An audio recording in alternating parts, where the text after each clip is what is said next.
अजून काय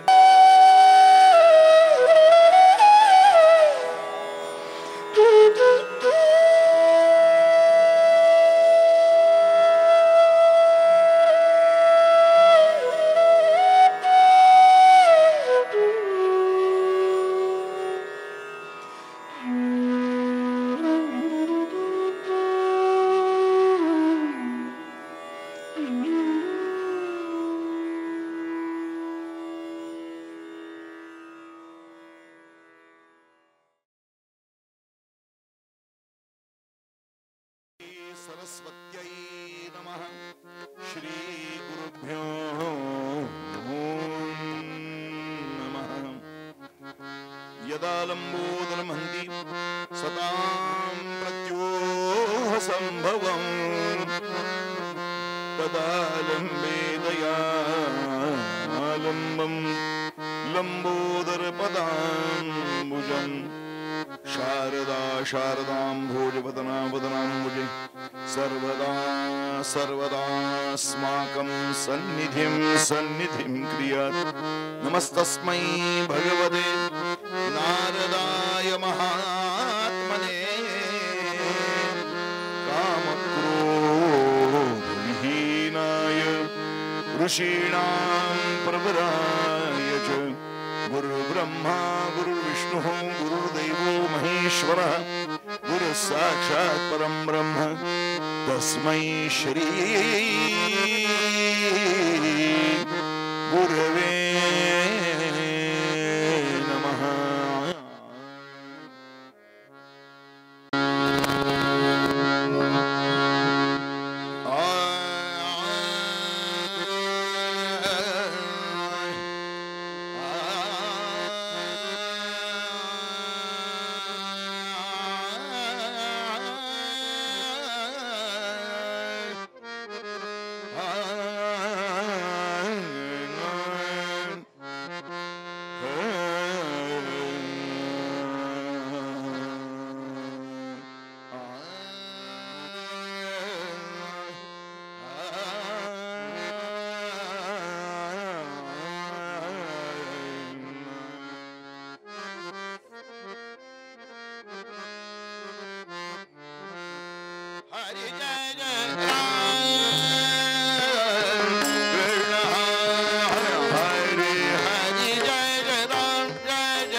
नवनीत प्रिय नवल विनोद विहारी नवल विनोद विहारी हरि हरि जय हरि हरि जय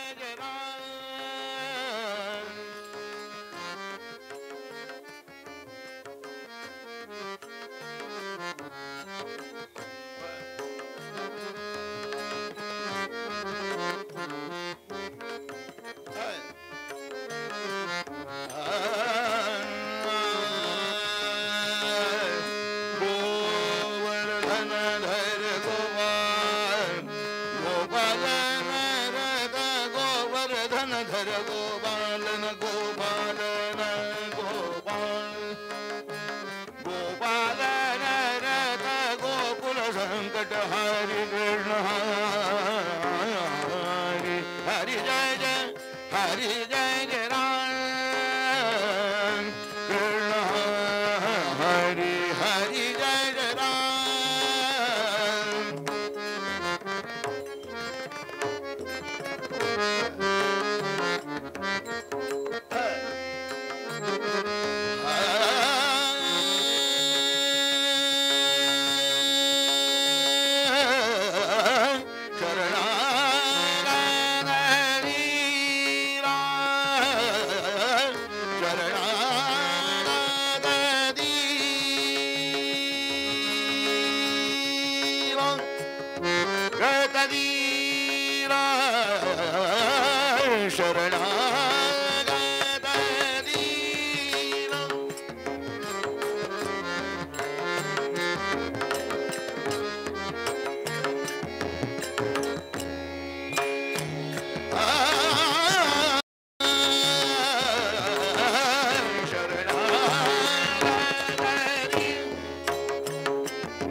रे कृष्णा तिरीच्या वसणाऱ्या कृष्णा तिरीच्या वसणाऱ्या कृष्णा तिरीच्या वसणाऱ्या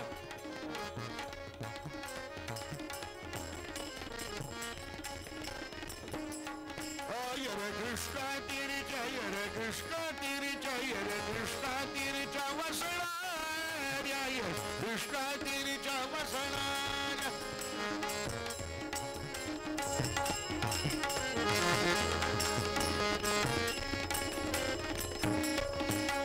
औदुंबरी बसणाऱ्या औदुंबरी बसणाऱ्या कृष्णा तिरीच्या वसणाऱ्या कृष्णा तिरीच्या वसणाऱ्या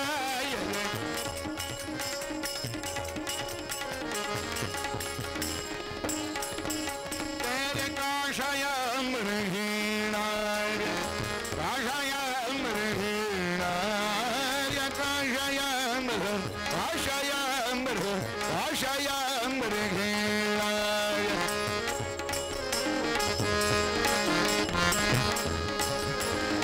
येरे पायी खडावा घालणार्या येरे पायी खडावा घालणार्या ये पायी खडावा येरे भस्मोधूलन करणार्या भस्मोधूलन करणार्या येरे भस्मोधूलन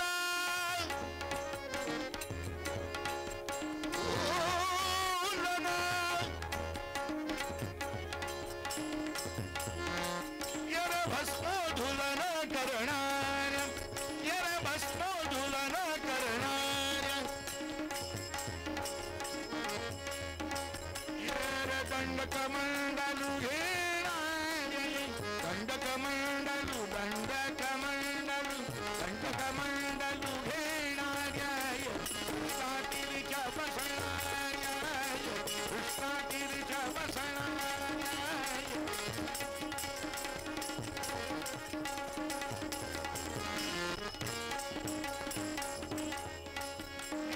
स्वभक्त संगे असणार्या स्वभक्त संगे असणार्या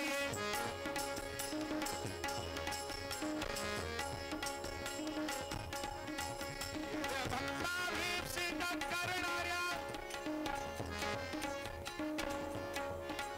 स्मरता दर्शन देणाऱ्या स्मरता दर्शन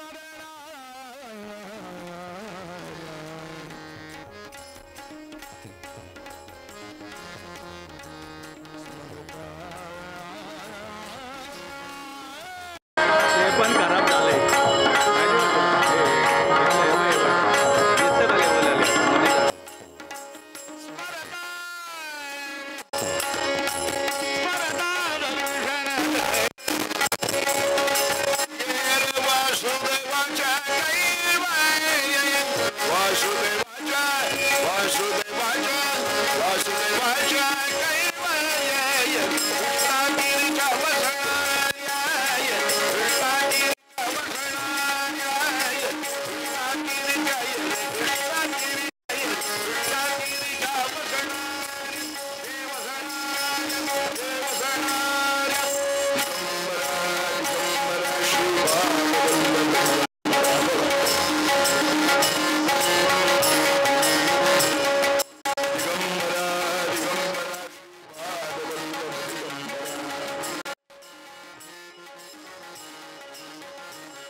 ज्ञानेश्वर महाराज की, जगद्गुरु तुकाराम महाराज की, देवर्षि नारद महाराज की, महर्षि वेदव्यास महाराज की, आर्य सनातन वैदिक हिंदू धर्म की, अवधूत चिंतन श्री गुरुदेव श्री नरसिंह सरस्वती स्वामी महाराज की,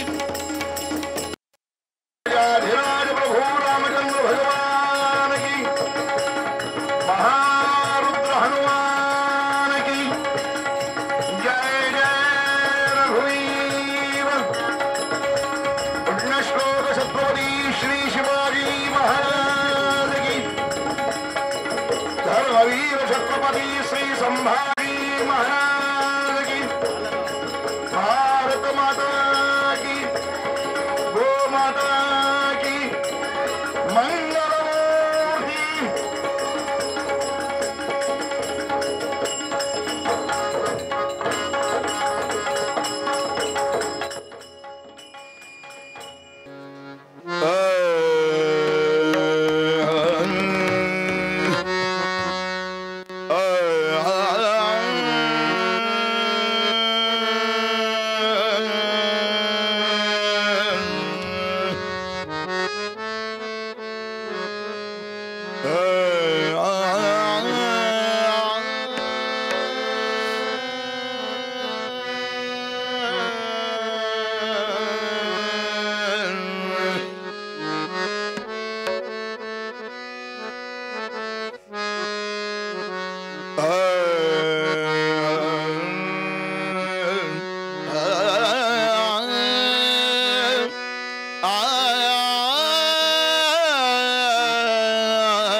तुझे नाम माझ्या मुखी असो देवा, तुझे नाम माझ्या मुखी असो देवा, तुझे नाम माझ्या मुखी असो,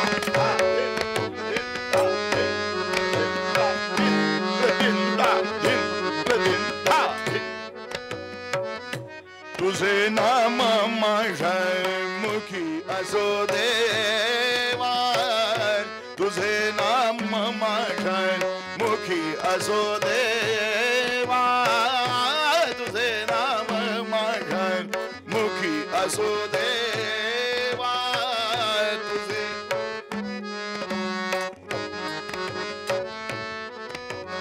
विनवितो राघवा दास तुझा, विनवितो राघवा दास तुझा, तुझे नाम माझ्या मुखी असो देवा, तुझे नाम माझ्या मुखी असो देवा, नाम माझ्या मुखी असो देवा.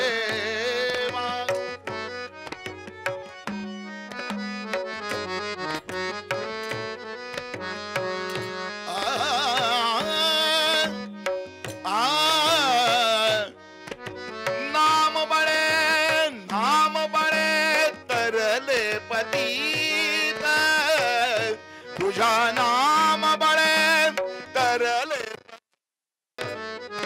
नाम माझ्या मुखी असो देवा, नाम माझ्या मुखी असो देवा.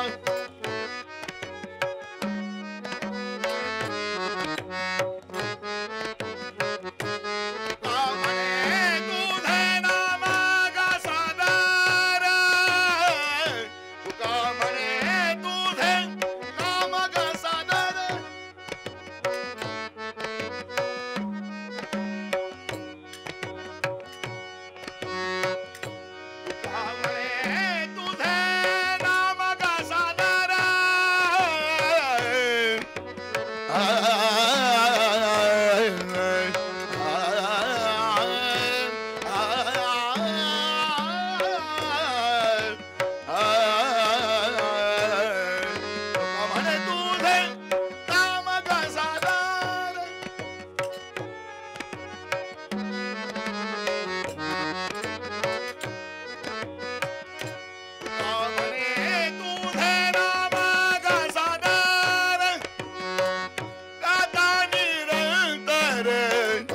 सुख वाटे तुझे नाम माझ्या मुखी असो देवा तुझे नाम माझ्या मुखी असो देवा तुझे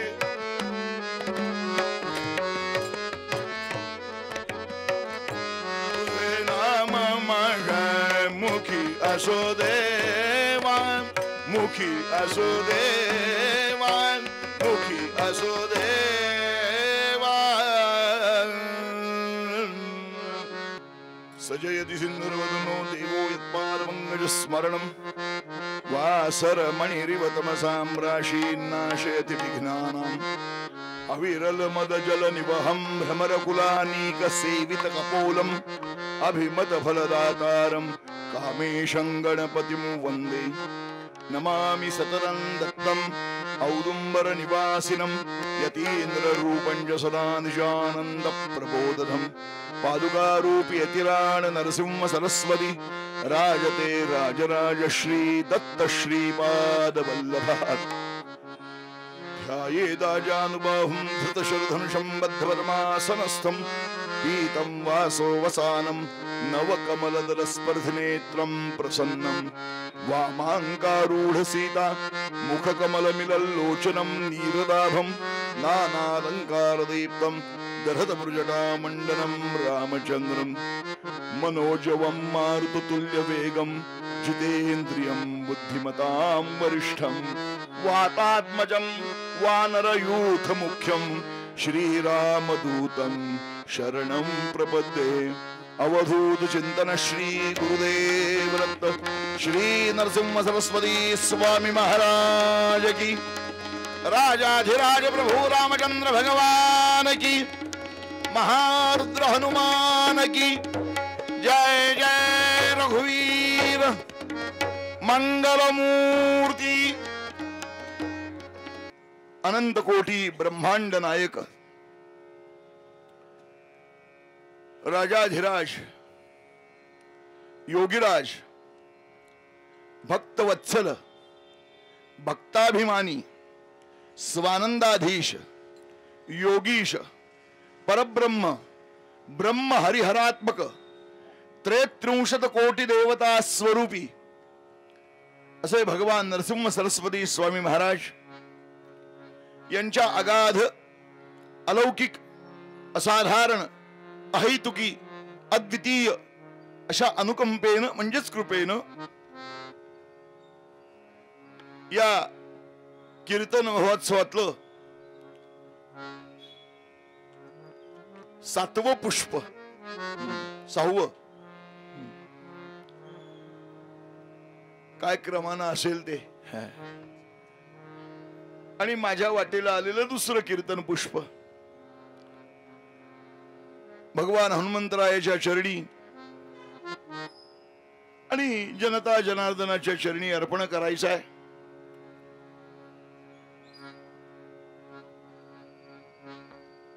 सगळ्या देवतांचं सानिध्य आहे.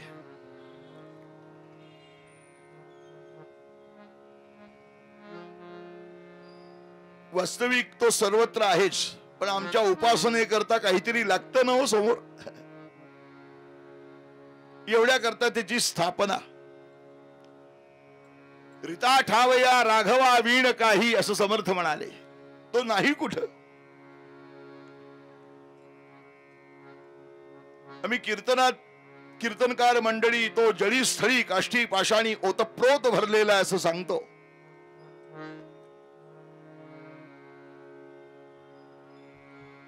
पण तो सर्वत्र आहे याचं भान सर्वांनी प्रत्येक क्षणाला जर ठेवलं तर या समाजामध्ये किती आमूलाग्र बदल होईल बघा. देवासमोर गेल्यावर आम्ही कसं व्यवस्थित शिस्तीने राहतो. चपला बाजूला काढून ठेवायच्या. तोंडामध्ये काय पान तंबाखू आणि काही तत्सम पदार्थ असतील सगळी यादी वाचत नाही. ते थुंकून चूळ भरून हातपाय धुवून देवाच्या समोर जायचं. पद्धतीप्रमाणे श्लोक म्हणायचा, उदबत्ती लावायची, फुलं अर्पण करायची, काय असेल ते आपल्या पद्धतीनं करतो. देवासमोर गेल्यावर बाकीच्या घरातल्या प्रपंचातल्या गोष्टी बोलायच्या नाहीत, पथ्य पाळतो. मग देवासमोर मंदिरात गेल्यावर ही सगळी पथ्य पाळायची आणि मग बाहेर व्यवहारामध्ये कसंही वागायचं. तो जर सर्वत्र आहे,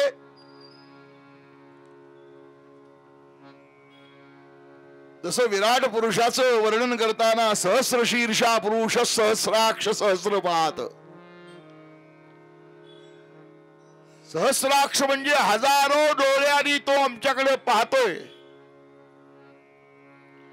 आपण बँकेमध्ये जा आणि कुठल्या संस्थेमध्ये जा, तिथं लिहिलं असतं आपण सीसीटीव्हीच्या कक्षेत आहात. म्हणजे काही आगाऊपणा चालणार नाही, सगळं रेकॉर्डिंग होतंय. जसं आता कीर्तनाचं रेकॉर्डिंग चाललंय, घर बसल्या बघण्याची सोय उपलब्ध आहे. तसं त्याचा कॅमेरा प्रत्येक जीवाकडे लागलेला आहे. तिथं पॉवर सप्लाय कट होत नाही. कीर्तनात लाईट गेली 1 मिनिटाकरता, काय त्यावेळेला 1 मिनिटाकरता चरात कदाचित चित्र दिसलं नसेल तिकडं, पण तिथं लाईट बंद होत नाही, कॅमेरा बंद पडत नाही, कॅमेऱ्याची कमतरता पडत नाही. रेकॉर्डिंग जास्त झालं म्हणून आपोआप डिलीट झालं. आमच्या मोबाईलची मेमरी, कॉम्प्युटरची मेमरी, काय त्याला लिमिट आहे. आता ते नवीन आलेत 5G, 4G, 5G आणि किती त्याचं रॅम्प काय ठरलेलं आहे ते सगळं स्टोअर कॅपॅसिटी. पण तिथं कितीही रेकॉर्डिंग सेव्ह होतं आणि त्याचा हिशोब द्यावा लागतो. याच भान प्रत्येक क्षणाला जर प्रत्येकानं ठेवलं, त्याचा टीव्ही चालू आहे, कॅमेरा चालू आहे, कस तरी वागून चालणार नाही. याच भान ठेवलं तर किती बदल होतील. जसं आम्ही मंदिरात वागू, ज्या पवित्रतेनं वागू, त्या पवित्रतेनं इतर समाजामध्ये सुद्धा वागलं जाईल. आम्हाला फक्त माहित आहे देव फक्त देवळात आहे, पण तो जगत व्यापक आहे. हो, काही माणसं जी देव न मानणारी आहेत, देव आहे कुठे दाखवा, देवाच्या अस्तित्वावर शंका उपस्थित करतात.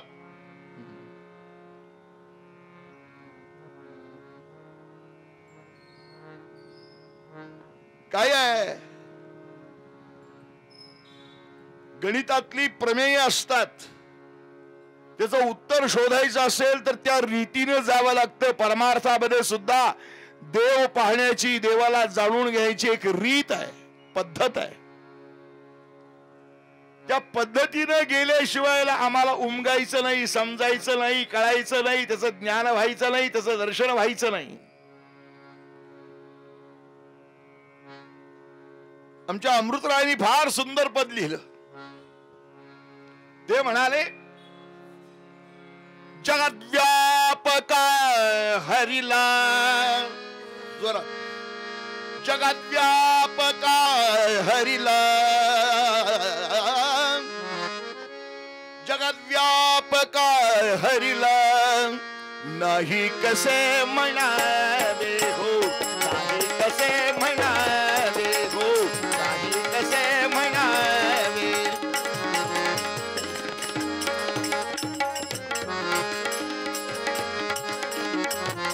कसे म्हणावे, जगद्व्यापका हरिला, जगद्व्यापका हरिला, नाही कसे म्हणावे हो, नाही कसे म्हणावे.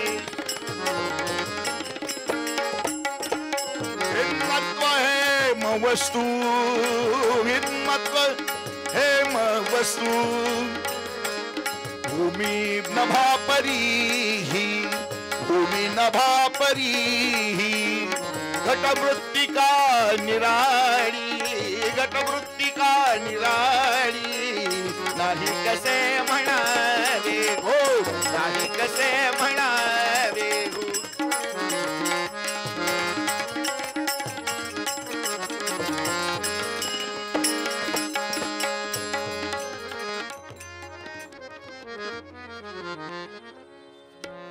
गोडीत साखरेची भूमी नभापरी घट मृत्तिका निराळी,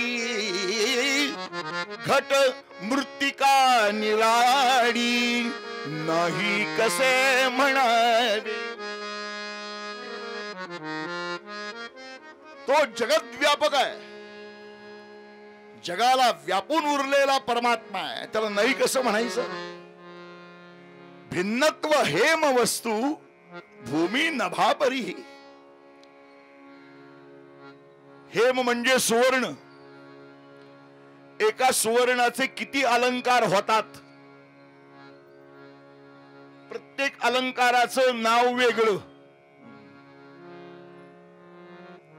कानात घातलं कर्णफूल नाही का, सोन्याच बर का. कानात घातलं रिंग कर्णफूल, गळ्यात घातलं काय नाव वेगळे वेगळे आहेत. लक्ष्मी हार, पोहे हार, चपला हार, काय नाव.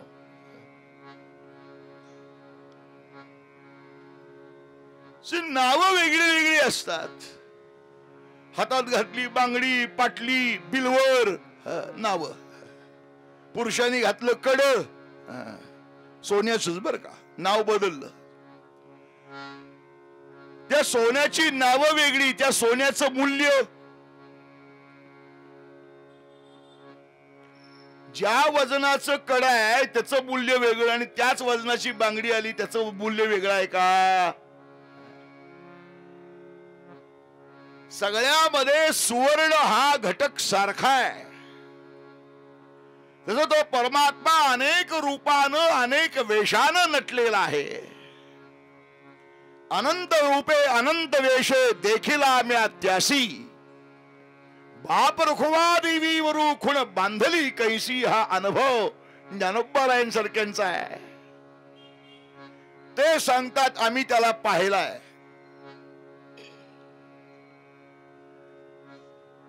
आता काही काही ठिकाणी चॅलेंज द्यायचं नसतं.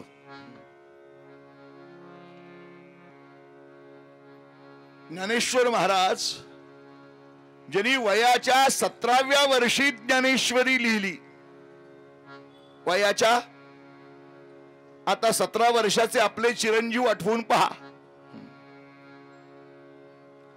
साधं आपल्या मराठी भाषेमध्ये मायबोलीमध्ये एक 10 ओळीचं पत्र लिहा म्हणून सांगितलं तर त्रेधा तिरपीट उडते. पण 9000 पेक्षा अधिक ओव्यांची ज्ञानेश्वरी 17व्या वर्षी लिहिली. काय प्रतिभा असेल, काय बुद्धिमत्ता असेल, काय चातुर्य असेल. अरे ते साधे नव्हतेच हो. ज्ञानेश्वर भगवान विष्णू, महाविष्णूचा अवतार सखा माझा ज्ञानेश्वर, किंवा कैवल्याचा पुतळा प्रगटला भूतळा, चैतन्याचा जिवाळा ज्ञानोबा माझा. ज्याच्याविषयी बोलताना ज्ञानियांचा राजा गुरु महाराज म्हणती ज्ञानदेव, म्हणती ज्ञानदेव.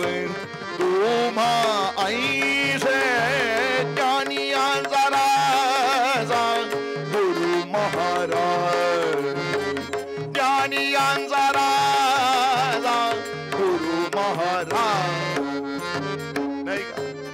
ज्ञानियांचा राजा लोपले ज्ञान जगी हित नेणती कोडी, अवतार पांडुरंग, पांडुरंगाचाच अवतार असे ज्ञानोबा रंगायत. अनंत वेशे अनंत रूपे देखिला म्या त्यासी. आम्ही पाहिलंय. संत वर्णन करतात, पाहता पाहता मना न पुरे धणी, नाही का? त्यांनी प्रत्यक्ष पाहिलेला आहे, हा त्यांचा अनुभव आहे, ही त्यांची अनुभूती आहे. आणि संतांच्या वाणीला असत्याचा स्पर्श नाही. सामान्यांचं वेगळं आहे. असत्याचा मळ बैसला असे वाचे, हे मोबाईल आल्यापासून तर माणसं फार खोटं बोलायला लागलीत. विचारतात, बुवा कुठं आहे? असतो स्वारगेटला. आलोच 2 मिनिटात. 2 मिनिटात काय विमानाने येणार? त्यांच्या वाणीमध्ये असत्य नाही, खोटं नाही. जे पाहिलं ते सांगितलं, तुम्हाला ओढ लागावी एवढ्या करता.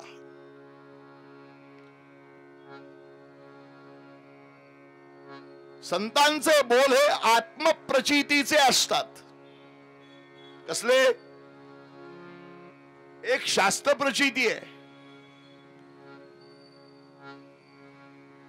एक संत प्रचिती आहे आणि एक आत्मप्रचिती आहे.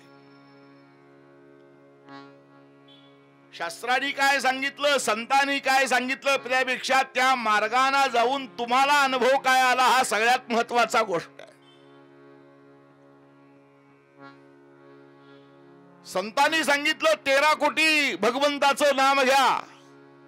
किती? 13 कोटी. त्याचं सगुण रूपातलं दर्शन तुम्हाला झालंच पाहिजे, हा त्यांचा अनुभव आहे. आता त्यांनी केलं त्या पद्धतीने आम्ही जर केलं तर आम्हाला अनुभूती येईल. जर केलं नाही तर काहीतरी आमचं चुकतंय हे लक्षात घ्यायला पाहिजे ना.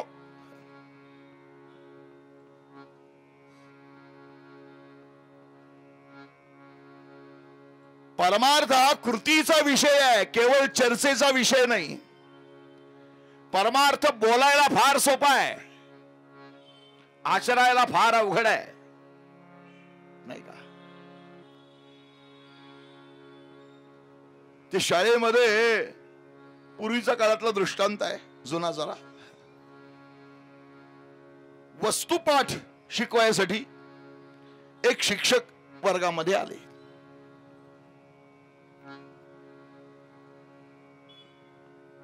वस्तुपाठ म्हणजे वस्तू समोर दाखवायची आणि ती कशी निर्मिती झाली त्याच्याविषयीचं बोलायचं. मग ते आले, त्यांनी हातातला तो खडू, ते फळा पुसायचं डस्टर, ती काठी, छडी. पूर्वीच्या काळात छडी होती बर का, कारण म्हणच होती, छडी लागे छम छम विद्या येई घम घम. आता मारायचं नाही पोरांना, पोरांना मारायचं नाही, पोरांना नापास करायचं नाही. पोराला पहिलीला घातला की तो 10वी पास झालाच म्हणून समजा. मुलगा दिसला की त्याला म्हणायचं, बाळा तू ना पास. काय म्हणायचं? तू ना पास. म्हणजे दोन्ही होत, नापास करायचं नाही. तिथं करताना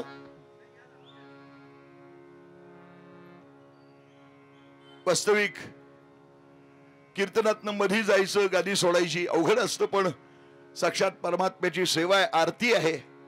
आज संकष्टी असल्यामुळं चंद्रोदयाची वेळ झालेली आहे आणि भगवान मंगलमूर्तींची आरती आपण करूया. आणि मी या दृष्टांतापर्यंत आलो हे तुम्ही लक्षात ठेवा म्हणजे झालं. मला आठवण करून द्या, कारण एकदा मुद्दा सटकला की मग सटकला. मंगलमूर्ती आरती करूया आणि निरूपणाकडे वळूया.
मंगलमूर्ती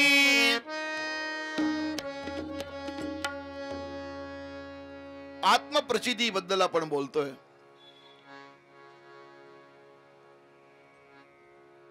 शिक्षकांनी तो खडू, ते डस्टर, ती छडी सगळी टेबलावर ठेवली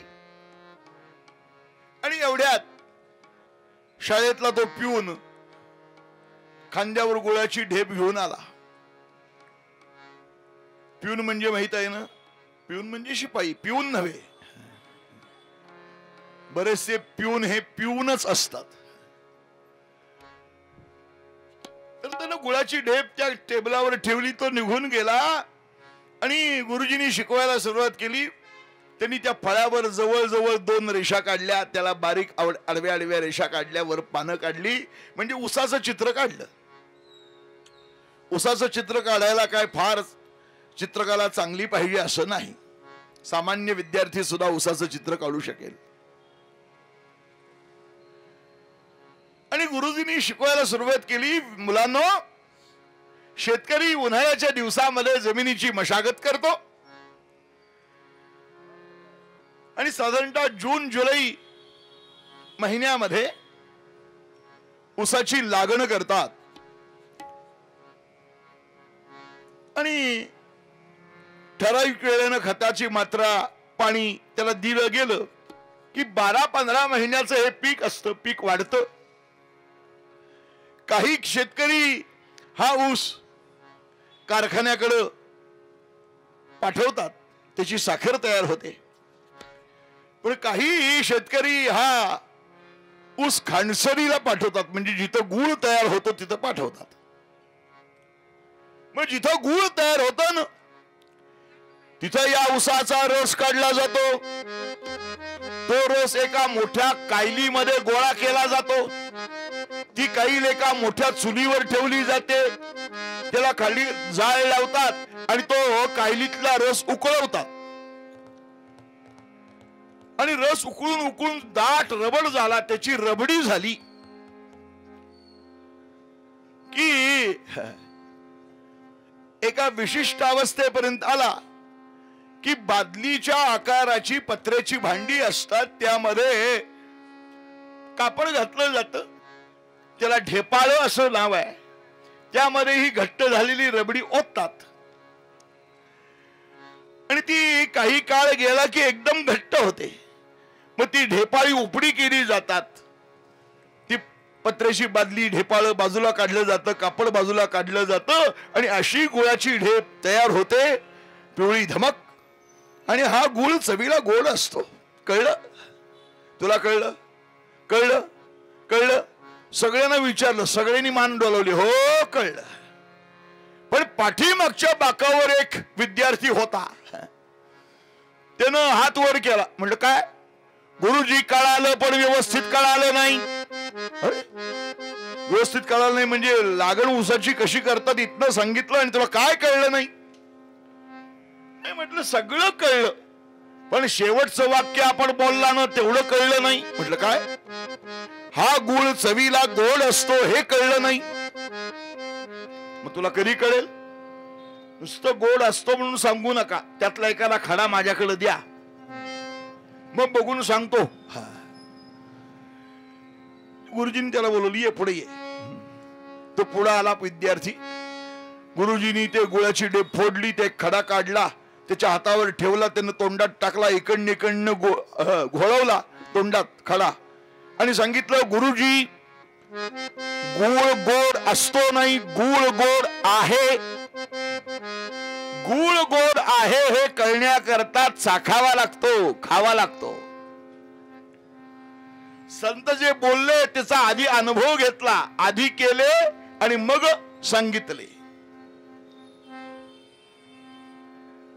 तुका म्हणे चाखुनी सांगे, तुका म्हणे चाखुनी सांगे, तुका म्हणे चाखुनी सांगे, तुका म्हणे चाखुनी सांगे, तुका म्हणे चाखुनी सांगे.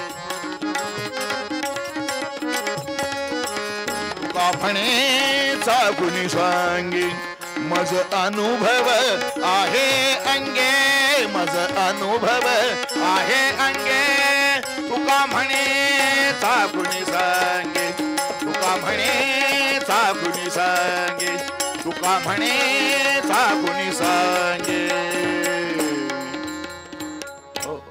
तुका म्हणे चाखुनी सांगे मज अनुभव आहे अंगे. संतांनी पाहिलं आणि मग सांगितलं. मग त्याला पाहण्याकरता नेमकं काय केलं पाहिजे याचं दिग्दर्शनही संतांनी केलेलं आहे. काय केल्यानं या जगाचा चालक मालक असलेला तो परमात्मा त्याचं ज्ञान होईल, त्याचं दर्शन होईल, त्याला पाहता येईल. त्यांनी सगळा विचार केला. या कलियुगाचा विचार केला. कलियुग कसा आहे? अनेक दोषानं भरलेला आहे.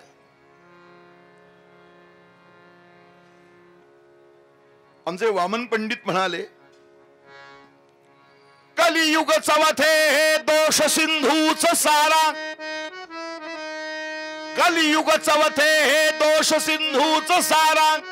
सकल ही साधनांचा मांडला हा पसारा. सगळ्या साधनांचा पसारा मांडलेला आहे. जसं अर्जुनाला प्रश्न पडला, किंग कर्म किम अकर्मेती कवये पत्रमोहिता. काय करावं आणि काय करू नये तसं सामान्य मनुष्याचं असतं. आम्ही आता काय करावं? जपजाप्य करावं का ध्यान धारणा करावी का क्रियाकर्म करावं? कर्मकांडाकडे जावं का योग मार्गाकडे वळावं? जसं 10वीतला विद्यार्थी बावचाळलेला असतो 10वी पास झाल्यावर, काय करावं? बरेच विद्यार्थी या कॅटेगरीत असतात, कळत नाही. म्हणजे सायन्स कडे जायचं का कॉमर्स कडे जायचं का आर्ट्स कडे जायचं का ITI करायचा का कौशल्यावर आधारावर प्रशिक्षण घ्यायचं, काय आलंय ना आता, कळत नाही. तशी अवस्था परमार्थामध्ये असलेल्या साधकाची होते की काय करावं कळत नाही. मग संतांनी सांगितलं, बाबांनो कलियुग अनेक दोषांनी भरलेला आहे. इतर मार्ग हे तसे अवघड आहेत. म्हणजे ज्ञान मार्ग, कर्म मार्ग, योग मार्ग त्यामध्ये काठिण्य आहे. म्हणजे एखाद्या 45% पडलेल्या विद्यार्थ्यानं म्हणावं, मी आता डॉक्टरेट करणार, डॉक्टर होणार. सध्याचा काळ असा आहे की पैसे टाका आणि पाहिजे ती डिग्री मिळवा, नाही का? 50 लाख भरा MBBS व्हा, नाही का? 50 लाख भरलेला डॉक्टर झालेला विद्यार्थी किंवा तो डॉक्टर त्याच्याकडे गेल्यावर पेशंटचं काय होईल, नाही का? नुसती कल्पना केलेली बरी.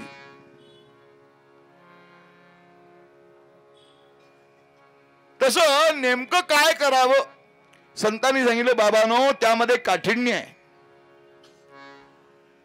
भगवंत हे साध्य असेल तर साधन काय करायचं हे आपण निवडायला पाहिजे. साध्य भगवंत आहे, साधन जसं 10व्या मजल्यावर पोहोचायचं आहे. 10व्या मजल्यावर पोहोचण्यासाठी साधन आहे जिना, साधन आहे लिफ्ट, स्वयंचलित खोली, काय म्हणाल त्याला, ऊर्ध्ववाहक, अधोवाहक सुद्धा आहे. स्वयंचलित खोली पाहिजे त्या मजल्यावर जाता येतं, खाली येता येतं. म्हणजे ते साधन आहे. जिना लिफ्ट हे साधन आहे. साध्य 10वा मजला आहे. तसं साध्य भगवंत आहे. साधन काय निवडायचं आहे ते म्हणले, भगवंताकडे जाण्याचं साधन, त्या साधनाला 4 कसोट्या लावा. जास्त नाही, 4 कसोट्या. कोणत्या? कोणतंही साधन हे सुलभ पाहिजे, सुगम पाहिजे, तिसरं सुकर पाहिजे आणि चौथं सुरक्षित पाहिजे. कुठल्या कुठल्या कसोट्या? सुलभ, सुगम, सुकर आणि सुरक्षित. आता ज्ञान मार्ग हा सुलभ आहे का? कर्म मार्ग हा सुलभ आहे का? योग मार्ग हा सुलभ आहे का? कसोटी प्रत्येक मार्गाला लावानं. पण संतांनी खात्रीने सांगितलं, तुका म्हणे साधन सुलभ गोमटे परी उपतिष्ठे पूर्व पुण्य. ते नाम सोपे रे रामकृष्ण गोविंद. सोपे म्हणजे सुलभ, सोपे म्हणजे सुलभ. आता सुलभ शब्द कुठेही वापरतात, त्यामध्ये सुलभ काय असतं मला कळत नाही का? सुलभ म्हणजे सोपं. मला अजूनपर्यंत कळलं नाही बरं का काका, तो शब्द तिथं का वापरलाय सुलभ. नाम संकीर्तन साधना पै सोपे. ते सोपं आहे, सुलभ आहे, लगेच कळण्यासारखं आहे म्हणून ते सुगम आहे. कळण्यासारखं असतं त्याला सुगम शब्द वापरतात. शास्त्रीय संगीत रागदारी 2 तास गायला, कुठला राग गायला काहीच माहित नाही, कोणाला कळतं? शास्त्रीय संगीत सगळ्यांना कळण्यासारखं नाही, नाट्य संगीत सगळ्यांना कळण्यासारखं नाही, मग सगळ्यांना कळण्यासारखं सुगम संगीत आहे का, म्हणजे कळण्यासारखं. तसं ते साधन आपण जे करतो ते कळण्यासारखं पाहिजे. एकतर सोपं पाहिजे, दुसरं कळण्यासारखं पाहिजे, सुकर पाहिजे, करायलाही सोपं पाहिजे. उजवी नाकपुडी बंद करा, डाव्या नाकपुडीनं श्वास घ्या, हवा आत घ्या, त्याला पूरक म्हणतात. ते थोडा वेळ ठेवल्यावर त्याला कुंभक म्हणतात, हळूवार सोडणारा रेचक म्हणतात. बरंच भानगडी हो. भस्रिका, अनुलोम विलोम, बरंच भानगडी आहेत त्यात. सगळ्यांना ते साध्य होईल जमेल असं नाही. टीव्हीवरच बघून तर बिलकुल करू नका. त्याला चांगला मार्गदर्शक पाहिजे, समोरून करून घेणारा पाहिजे. तो मार्ग सुकर नाहीये, करायला सोपं नाहीये. कसं म्हणले, भक्ती मार्गातलं नाम हे साधन जे सांगितलेलं आहे ते सुलभ आहे, म्हणजे सोपं आहे. सुगम आहे म्हणजे कळण्यासारखं आहे. नाम साधना करायलाही सोपी आहे, म्हणजे त्याला काही बंधन नाही. कर्म मार्ग म्हणजे कुठं अवलंबावा, देहाची पवित्रता पाहिजे, मार्गदर्शक चांगला पाहिजे नाही का, आचार विचार उच्चार चांगले पाहिजेत. नाम मार्गाला ते बंधन नाही. अहो येता जाता उठत बसला, कार्य करिता असला, देता घेता वदनी वदता ग्रास गिळता, घरी दारी शय्येवरी रती सुखाचे अवसरी, समस्तांची लज्जा त्यजुनी भगवत चिंतन करी मंगलमूर्ती. संकष्टी आहे ना सगळ्यांची, जरा मोठ्यांना म्हणा मंगलमूर्ती. बच्चे मनके सच्चे, त्यांनी मोठ्यांना म्हटलं, मोठे सगळे लुच्चे.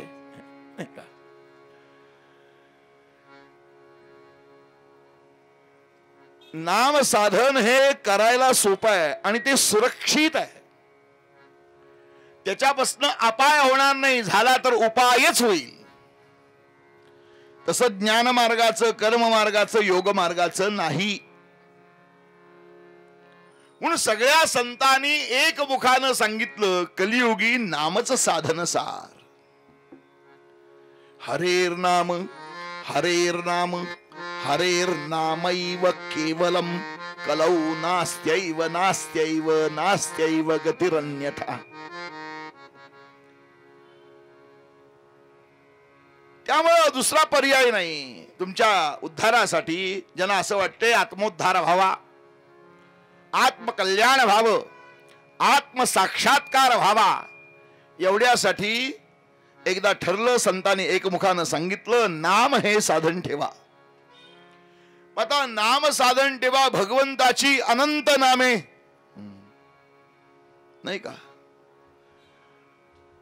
तो अनंत आहे, तशी नाम सुद्धा अनंत आहेत. कोणतं नाम घ्यावं? संतांनी विचार केला आणि सांगितलं, ते नाम सोपे रे राम कृष्ण गोविंद. पहिलं नाव घेतलं राम. राम नाम घ्या. का? अरे 2 अक्षराचे काम, उच्चारावे राम राम. फक्त 2 अक्षर आहेत, राम. या राम नामानं तुमचा उद्धार होईल.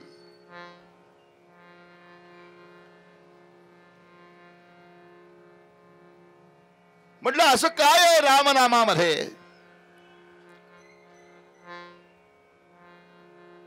रामनामामध्ये अग्निबीज आहे, सूर्यबीज आहे आणि चंद्रबीज आहे. र अ म राम, नाही का? आणि त्या बीजाच्या उच्चारानं सगळ्या पातकांचा नाश होतो. जळतील पापे जन्मांतरीची, जन्म जन्मांतरीच्या पातकाची निवृत्ती रामनामानं होते.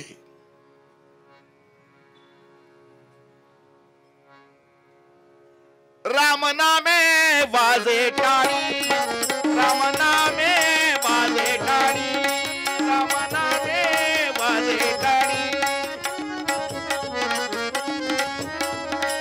रामनामे वाजे टाळी टाळी, रामनामे वाजे टाळी टाळी, रामनामे वाजे टाळी.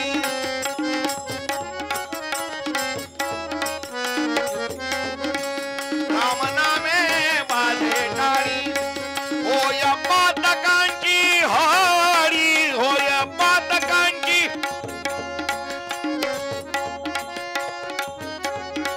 रामनामे वाजे टाळी, रामनामे वाजे टाळी टाळी, रामनामे वाजे टाळी, वाजे टाळी, वाजे टाळी.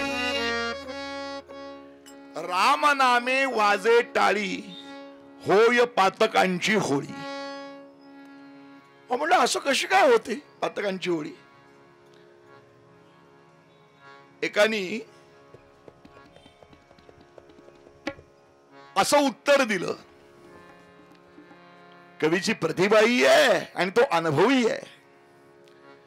ते म्हणले, राम हा शब्द उच्चारताना, रा म्हणताना तोंड पूर्ण उघडलं जातं. रा, तोंड बंद करून रा म्हणता येत नाही.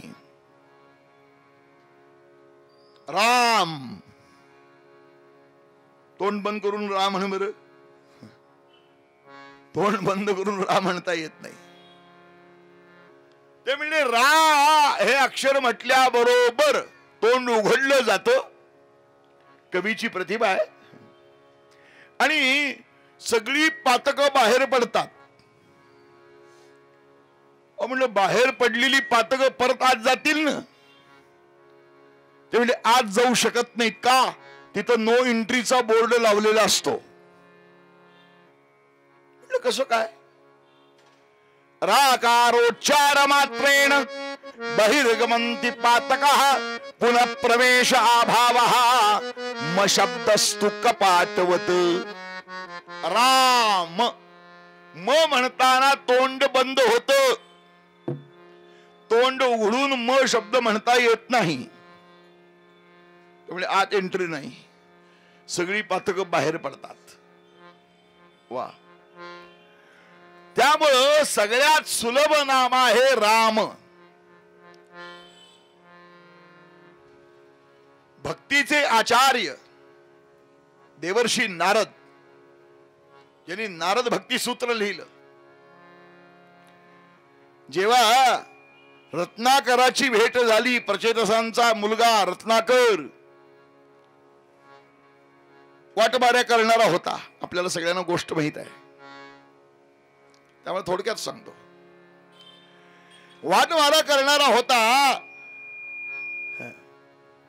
पण जेव्हा त्याला हे सगळं करतोयस ते पापकर्म आहे, पापाचं फल काय, पुण्याचं फल काय सगळं समजून सांगितलं. त्याला पश्चाताप झाला आणि देवर्षी नारदांना शरण आला, यातनं मला सोडवा म्हणून. तेव्हा त्यांना बाकीचे मार्ग काही माहित नव्हते का? ज्ञान मार्ग माहित नव्हता का? कर्म मार्ग माहित नव्हता का? योग मार्ग माहित नव्हता का? सगळे मार्ग माहिती असून सुद्धा त्याला काय झेपेल याचा विचार त्यांनी केला. अधिकार तैसा करू उपदेश, समोरच्याचा जसा अधिकार आहे त्याप्रमाणे उपदेश करण्याची संतांची रीत आहे. त्याला म्हणलं फक्त यातनं बाहेर पडायचं असेल तर राम राम म्हण.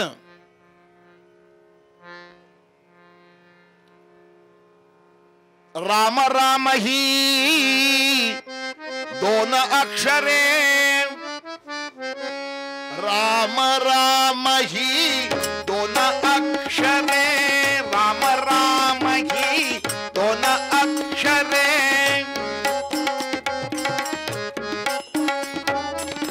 राम राम ही दोन अक्षरे, तारकाव घ्या जना दयाची महतीन भावा विना. दयाची महतीन भावा विना, दयाची महतीन भावा विना.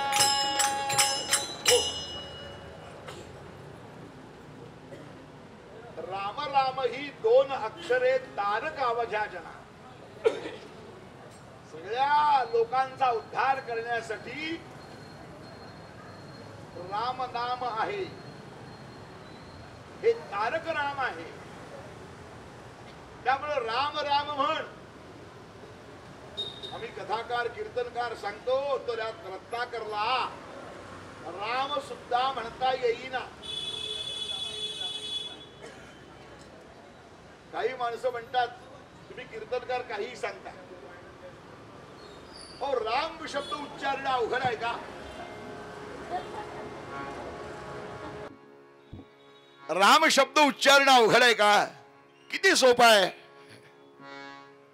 पण माझ्या अनुभवावरनं सांगतो की एखाद्या शब्दाचा संस्कार जर जिभेवर नसेल तर तो सोपा शब्द असून सुद्धा म्हणायला अवघड जातो.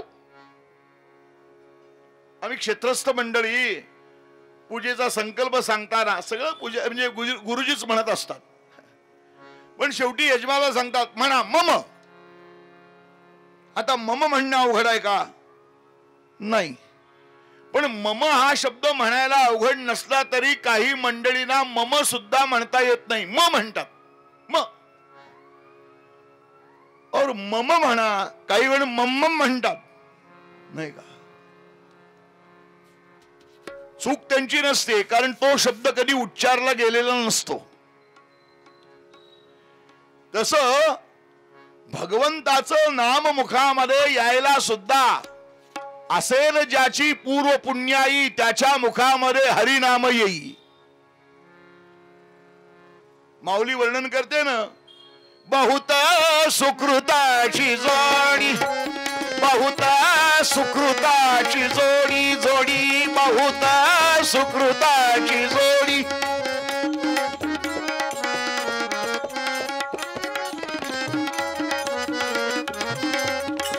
बहुत सुकृताची जोडी म्हणून विठ्ठली आवाज, विठ्ठली आवाज.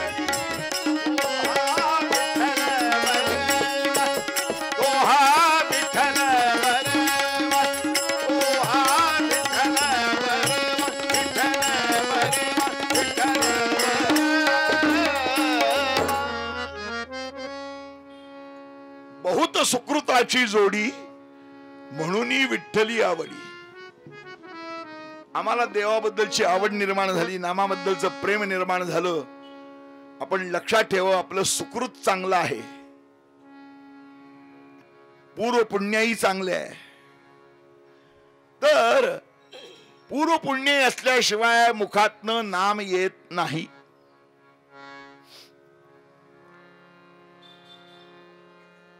याला राम म्हणता येईना, पण त्याची इच्छा आहे. इच्छाशक्ती बघून अर्भकाचे साठी पंते धरली हाती पाटी. त्याच्याकडनं कसं वदवून घ्यायचं ही रीत संतांना माहित आहे. त्यांनी काय सांगितलं, अरे रत्नाकरा, मग तुला राम म्हणता येत नाही ना, मरा म्हणता येतं का रे? तो म्हणला, मरा हा शब्द माझ्या नित्य वापरातला आहे, पैसे द्या नाहीतर मरा. नाही का, मरा मारा हे शब्द माझ्या डिक्शनरी मध्ये आहेत, शब्दकोशामध्ये आहेत. मग आता असं कर, मरेथी जप सर्वदा, वाल्मिकी रामायणातला आहे. तू मरा मरा मरा मरा फक्त न थांबता म्हण. तो रत्नाकर मरा मरा मरा मरा मरा म्हणता राम राम राम झालं. आणि एका जागी बसून त्यानं 12 वर्ष तपश्चर्या केली, एक नाही दोन नाही. मी एके ठिकाणी गोष्ट सांगितली, गोष्ट सांगितल्यावर दृष्टांत सांगितल्यावर एक जण आला, म्हटलं बुवा 12 वर्षामध्ये त्या रत्नाकरनं खाण्यापिण्याचं काय केलं. माणसाला खाण्यापिण्याची फार चिंता असते. म्हणजे आज संकष्टी तर कालपासून तयारी, साबुदाणा भिजवायचा आहे नाही का, साबुदाणा भिजवला पाहिजे. बटाटे आणलेत का, काकडी आणली आहे का, शेंगदाणे भाजून त्याचं कूट केलंय का, म्हणजे आंबे आणलेत का, ते हापूस आहेत का, कुठनं आणलेले आहेत नाही का. मग काय काय करायचं, बटाट्याची भाजी करायची हळद न घालता, सगळं प्लॅनिंग आदल्या दिवशी नाही का. खोबऱ्याची चटणी, काकडीची कोशिंबीर, साबुदाण्याची खिचडी, वऱ्याचे तांदूळ आहेत ना, वरी, डोंट वरी नाही का, वऱ्याचे तांदूळ, शेंगाच्या दाण्याची आमटी, उपवासाचं थालीपीठ, परत ताक, श्रीखंड चितळ्यांचं. मी त्याच गावचं आहे त्यामुळे जाहिरात केली तरी काही हरकत नाही. श्रीखंड, हे सगळे पदार्थ खायचे आणि म्हणायचं तोंड बारीक. का म्हटलं तोंड बारीक, उपवास आहे, उपवास संकष्टी. अरे एवढं खाऊन तोंड बारीक संकष्टी. सध्याच्या काळामध्ये 2 तासापेक्षा मनुष्य भिन्न खाता थांबू शकत नाही. कारण कलियुगामध्ये प्राण हा अन्नमय आहे. त्या सत्ययुग त्रेतायुगामध्ये प्राण हा अस्थिमय होता. त्यामुळं बराच काळ पर्यंत अन्न पाण्याशिवाय मनुष्य राहू शकत होता. हे कारण आहे त्या पाठीमागचं. त्यानं मरा मरा मरा मरा सुरुवात केली, राम राम राम झालं. 12 वर्षाची तपश्चर्या झाली. जिथं बसला होता त्या ठिकाणी अंगावर वारुळ निर्माण झालं. ते वातावरण रामनामानं प्रसन्न झालं, पवित्र झालं. ज्या ठिकाणी भगवंताचं नाम आहे तिथं प्रसन्नता आहे, तिथं पवित्रता आहे. देवर्षी नारद जेव्हा 12 वर्षांनी तिथं आले, राम नाम तर येतंय कुठून येते कळत नाही का. हा जिथं बसलेला होता तिथं अंगावर वारुळ तयार झालेलं होतं. नारदानी ते वारुळ बाजूला केलं. संस्कृत मध्ये वारुळाला वल्मिक म्हणतात. ते वल्मिक बाजूला केलं आणि आतनं बाहेर पडले. आता नवीन बारस वाल्मिकी, रत्नाकराचं दुसरं नाव वाल्मिकी. हजारो जीवांची हत्या करणारा हा रत्नाकर रामनामानं पालटला. किती बदल झाला, किती पालट झाला. क्रौंच पक्षाला जेव्हा व्याधाचा बाण लागला तेव्हा हृदय विदीर्ण झालं. अनुष्टुप छंदातनं रामायण बाहेर पडलं. एवढा पालट, एवढा बदल रामनामानं होतो.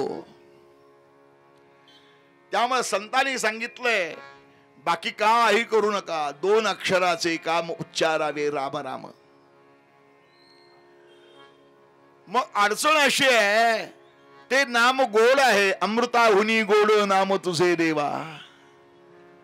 पण तक्रार आहे, मन माझे केशवा का बा न घे. अमृतापेक्षाही मधुर असलेलं नाम.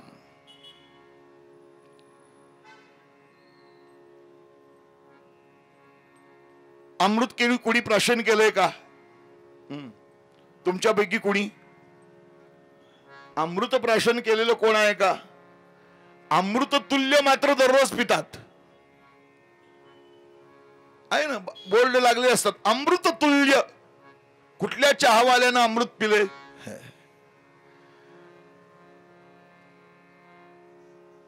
संतांनी अमृताचं पान केलेलं आहे. संतांचे भोजन अमृताचे पान करती कीर्तन सर्व काळ. ते सांगू शकतात अमृताची गोडी तुझ्या भजनात. संतांनी अमृताचं पान केलेलं आहे, पण एवढं गोड नाम असून सुद्धा मन ते घ्यायला प्रवृत्त होत नाही, ही तक्रार आहे. विषयी या फार वाटते गोडी. विषय सेवनामध्ये अधिक रस मनुष्याला आहे, साधन करायला गोडी नाही. मग तशाने काय करावं? तुकाराम महाराज म्हणले बाकी काही करू नका. नित्य उपासनेमध्ये भगवंताला प्रार्थना करत जा की तुझे नाम माझ्या मुखी असो देवा, विनवितो राघवा दास तुझा. जसं दास्यत्व हनुमंतरायांनी पत्करलं. दास्यत्व म्हणजे सर्वस्वी काया वाचा मनानं भगवंताचं होणं.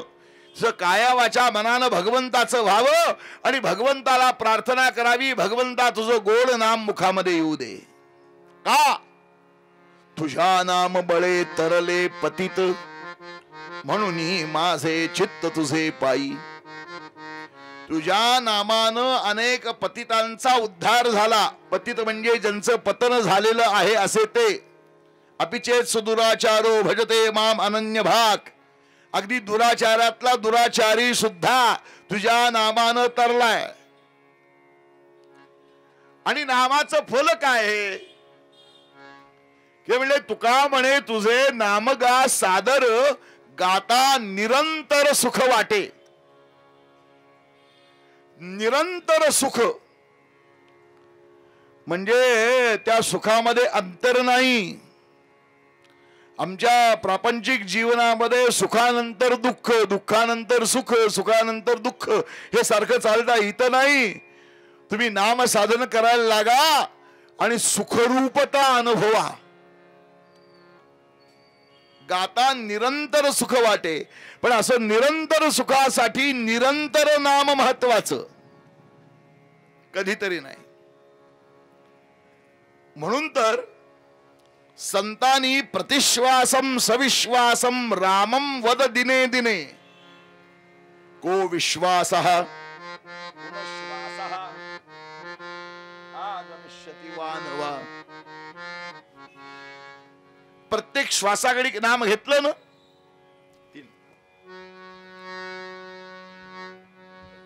आपल्या कानावरच रचना आहे. जन्मभरीच्या श्वासाई तुकी, जन्मभरीच्या श्वासाई तुकी मोजयले हरिनाम. मोजयले हरिनाम.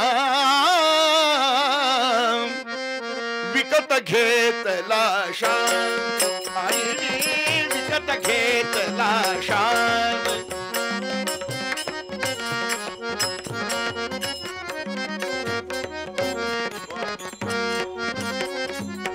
नाही खर्चिली कवडी दमडी, नाही खर्चिली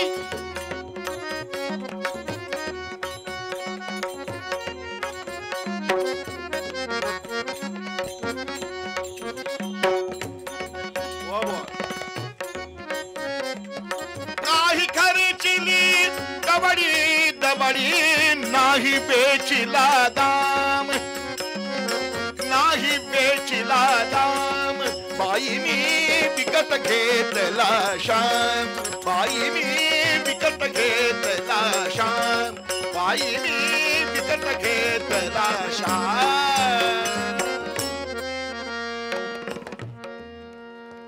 जन्मभरीच्या श्वासा इतुके मोजी अले हरिनाम. आम्ही श्वास किती घेतो नाही का?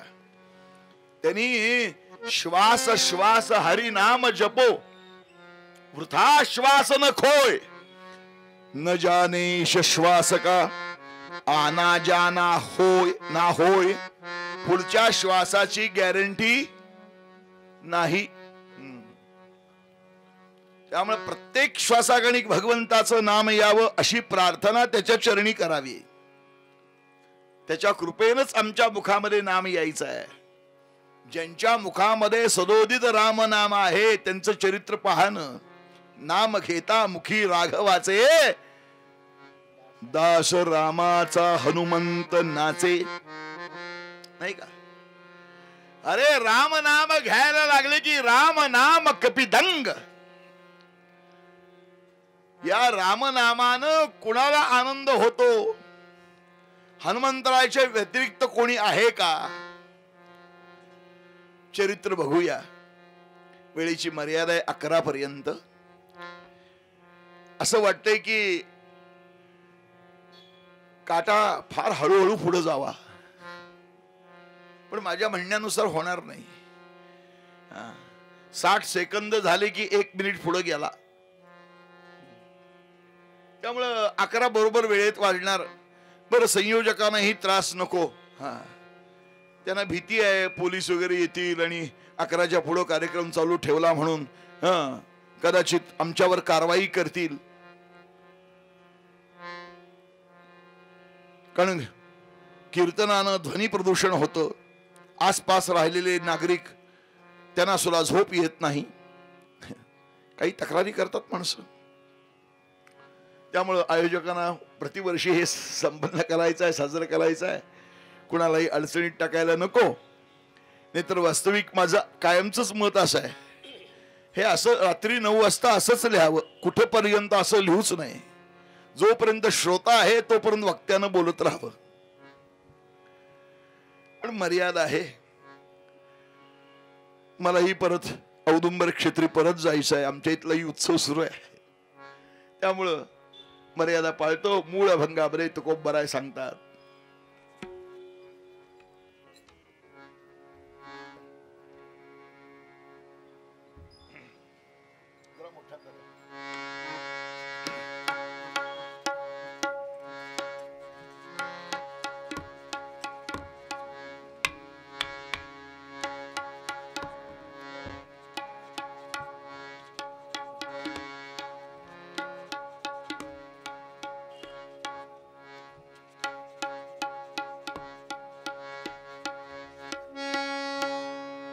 तुझे नाम माझ्या मुखी असो देवा, तुझे नाम माझ्या मुखी असो देवा, तुझे नाम माझ्या मुखी असो देवा.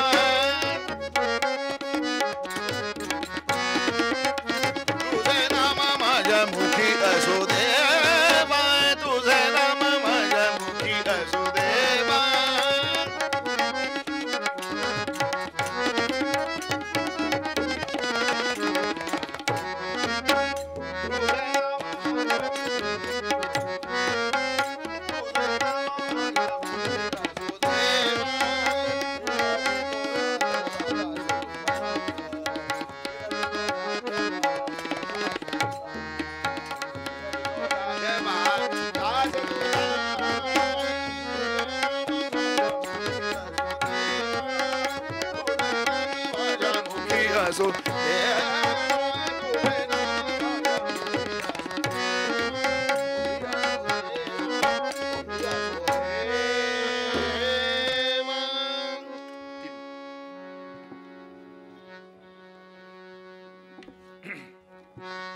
भजन करूया आणि चरित्र भागाकडे वळूया.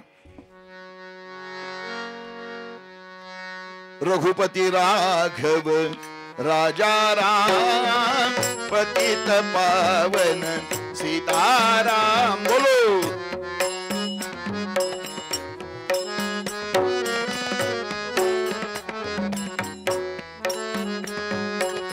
रघुपती रघुपती राघव राजा राम पतित पावन सीताराम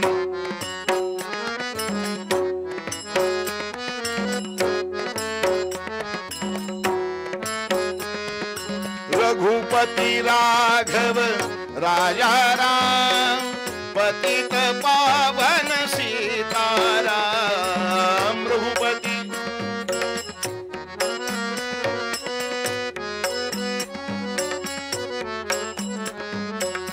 रघुपती राघव राजा राम पतित पावन सीताराम रघुपती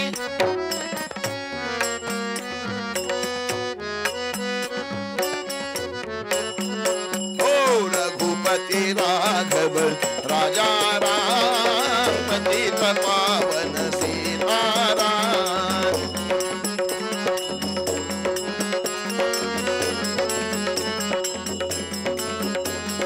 रघुपति राघव राजा राम पतित पावन सीताराम रघुपति राघव राजा राम पतित पावन सीताराम सर्वांचा आवाज येऊ दे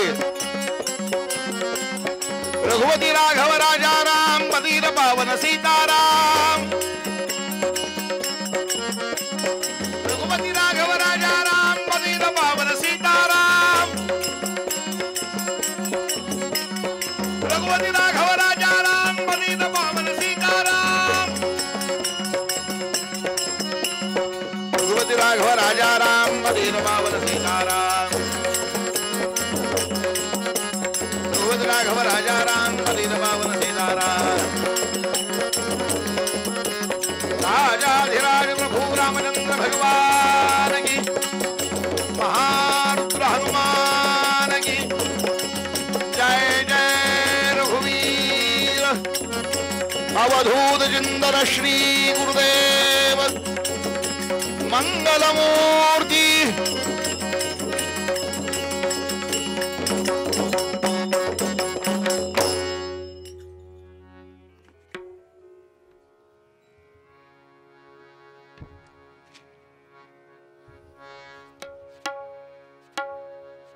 एक 15-20 मिनिटांमध्ये चरित्र भाग थोडक्यात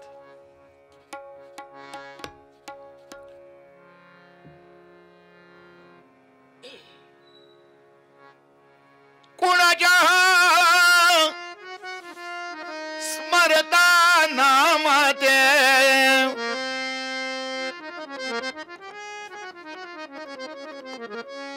कोणाच्या स्मरता नामाते सत्य का सांगा नामाते सत्य का सांगा ना माते सत्य का सांगा ना माते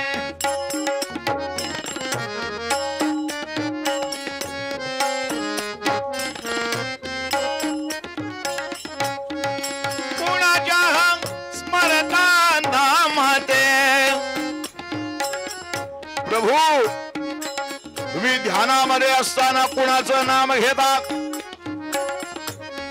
हे कोण कुणाला विचारते 20 मिनिटाचं कीर्तन असल्यामुळे जास्त सस्पेन्स ठेवायचा नाही देवी दाक्षायणी दक्षकन्या भगवान शिवाना विचारते आणि ध्यानामध्ये असताना मधीच डोळ्यातनं पाणी काय येते मधीच हसताय काय काय चाललंय कधी कधी उदासीन दिसताय कधी कधी उदासीन दिसताय आपुल्या मनासमी हसताय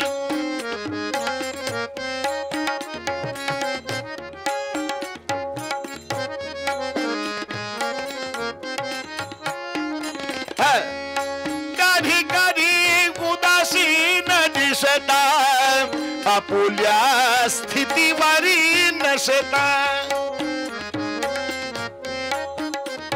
मधीच डोळ्यातनं पाणी येतं मधीच हसता हे काय चाललंय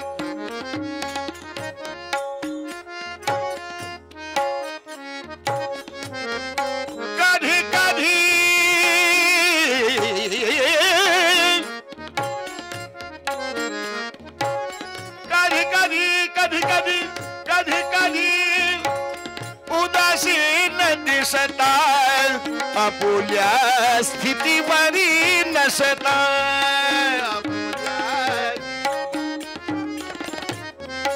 सविनय पुसे आपण ते सत्य का सांगा ना माते सत्य का सांगा ना माते सत्य का सांगा ना माते सविनय पुसे आपणाते एकदा सुखमासीनम शंकरम लोकशंकरम पपृच्छ गिरिजाकांतम प्रणम्य विनयान्विता अत्यंत नम्रतेनं देवी दाक्षिणीनं विचारलं कोणाचं नाव घेता भगवान शिव सांगतायत मी कोणाचं नाव घेतो हे सांगण्यापूर्वी हे नाव का घेतो तुला सांगतो ऐक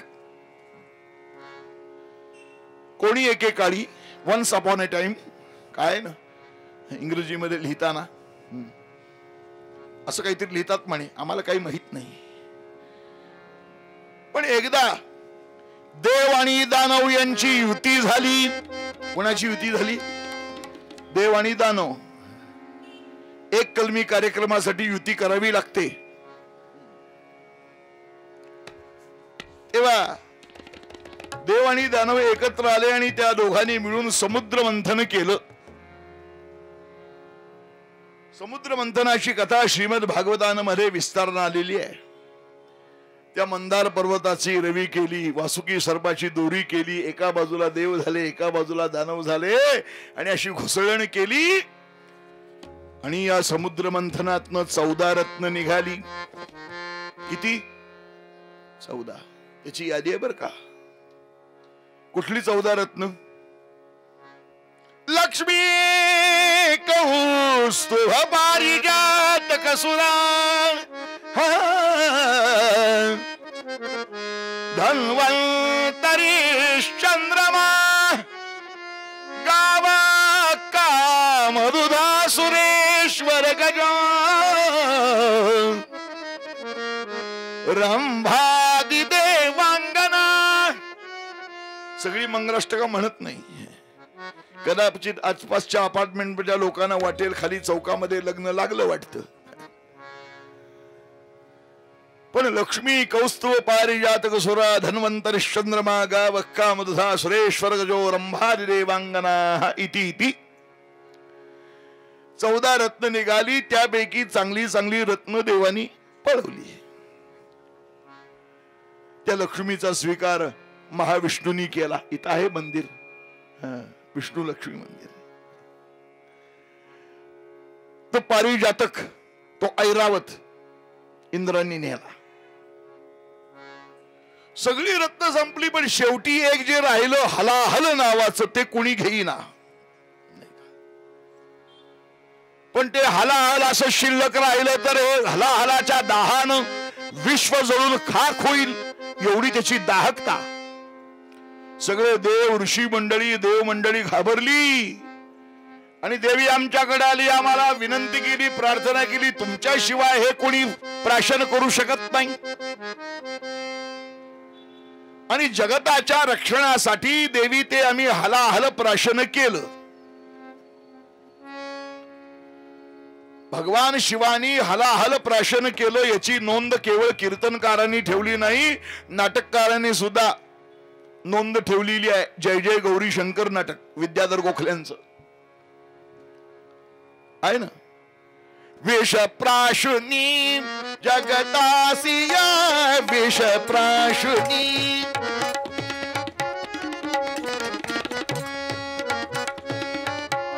विष प्राशुनी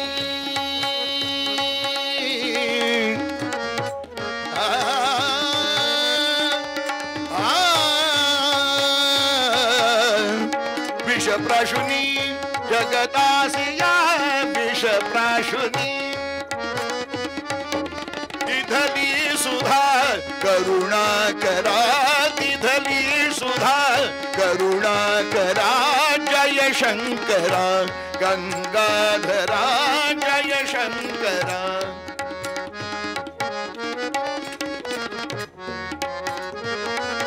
विषप्राशुनी जगतासिया दिधली सुधा भगवान शिवानी हलाहल प्राशन केलं, पण भगवान सांगतायत ते हलाहल मी माझ्या उदरामध्ये जाऊ न देता कंठातच साठवलं. त्याचा परिणाम कंठावर झाला. कंठ काळा निळा झाला.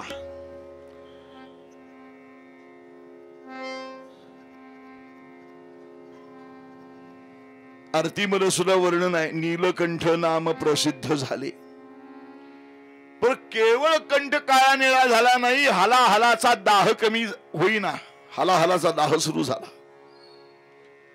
आणि देवी हलाहलाचा दाह कमी व्हावा एवढ्यासाठी आम्ही काही उपाय केले. म्हटलं कोणते?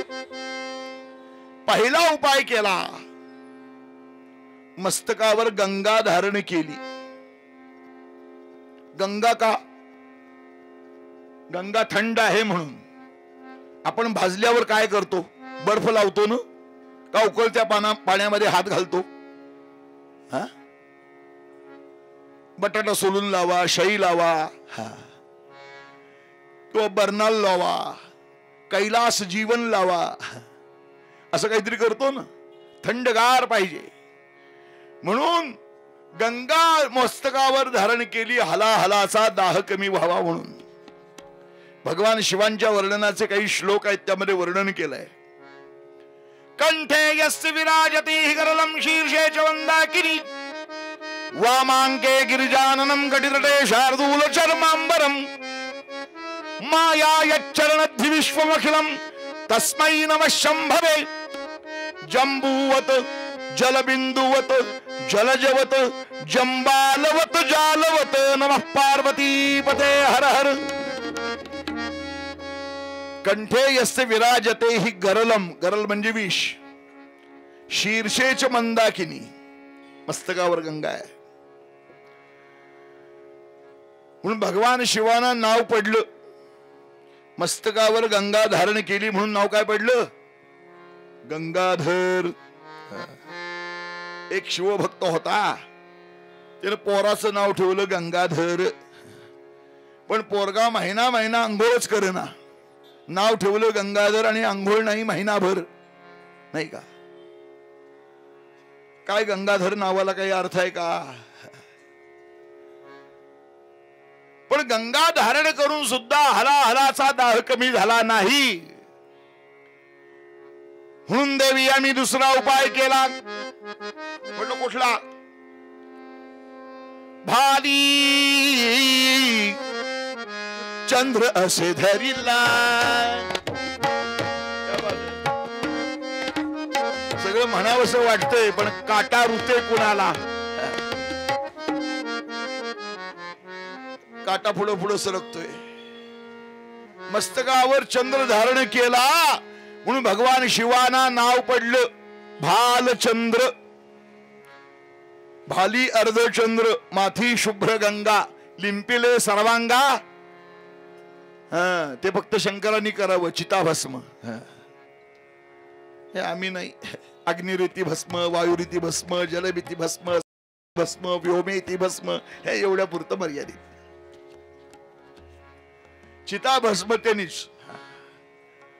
स्मशानेश्वा क्रीडा स्मरहर पिशाचा सहचरा चिताभस्मालेप स्रगपिनिकरोटी परिकरः अमंगल्यम शीलम तव भौतुला वैवखिलम तथापि स्मर्तॄणाम वरद परमं मंगलमसी.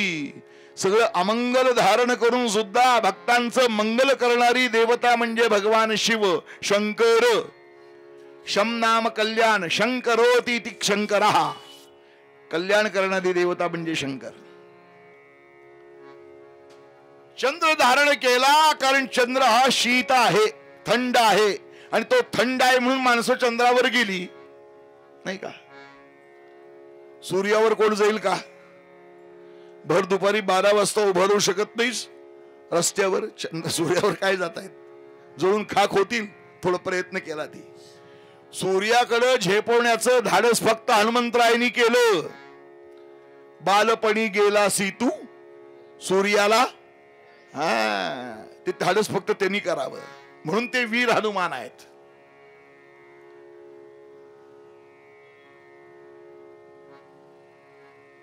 आम्ही रस्त्यावरनं जाताना सुद्धा विचार करतो किती वाजता बाहेर पडावं. एक तर सकाळी 10च्या आत किंवा 5च्या नंतर, नाही का. जायचं झालं तर एसी गाडी पाहिजे, नाही का. बरोबर गार पाण्याची बाटली पाहिजे. उन्हाळ्यात कपडे काय काय आवश्यकता घ्यावी, खबरदारी घ्यावी, सगळे नियम पाळून आम्ही जातो. पण चंद्र थंड आहे म्हणून मस्तकावर धारण केला. पण देवी मस्तकावर चंद्र धारण करून सुद्धा हलाहलाचा दाह कमी झाला नाही. म्हणून देवी आम्ही तिसरा उपाय केला. म्हणलं कोणता? गळ्याभोवतीनं सर्प गुंडाळले. सर्प म्हणजे साधे नाहीत बर का. काळा भोर 10 चाकडेवाला डोंब्या नाग. ते आमच्याकडं सांगली जिल्ह्यामध्ये 32 शिराळा नावचं गाव आहे. तिथं पूर्वीच्या काळामध्ये नागपंचमी फार मोठ्या प्रमाणात व्हायची. म्हणजे नाग साप सगळे पकडून त्याची प्रत्यक्षात पूजा आजही चालते बर का. कोर्टानं काही नियम बंधनं घातलीत पण तरी सुद्धा हे चाललेलं आहे. ते सुद्धा काही काही माणसं धाडसानं गळ्याभोवतीनं सर्प गुंडाळतात फोटो काढून घेण्यासाठी. आता फोटो काढून घेण्याची फार सगळ्यांना हौस आहे. ते मोबाईल आल्यापासून प्रत्येक जण फोटोग्राफर झालेला आहे. कोणी काढायला नसेल तर स्वतः सेल्फी.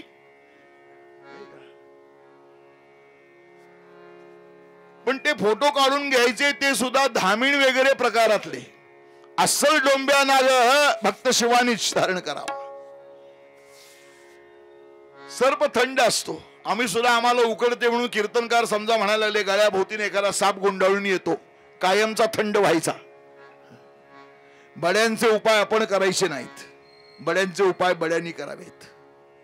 म्हणून त्यांना नागेंद्र हार म्हणतात. नागेंद्र हाराय त्रिलोचनाय भस्मांगरागाय महेश्वराय नित्याय शुद्धाय दिगंबराय तस्मै नकाराय नमः शिवाय नमः पार्वती पते हर हर. देवी मस्तकावर गंगा धारण केली, चंद्र धारण केला, सर्प गुंडाळले तरी सुद्धा हलाहलाचा दाह कमी झाला नाही. मग देवी आम्ही आणखी एक उपाय केला. जप सुरू केला. म्हटलं कोणता जप सुरू केला?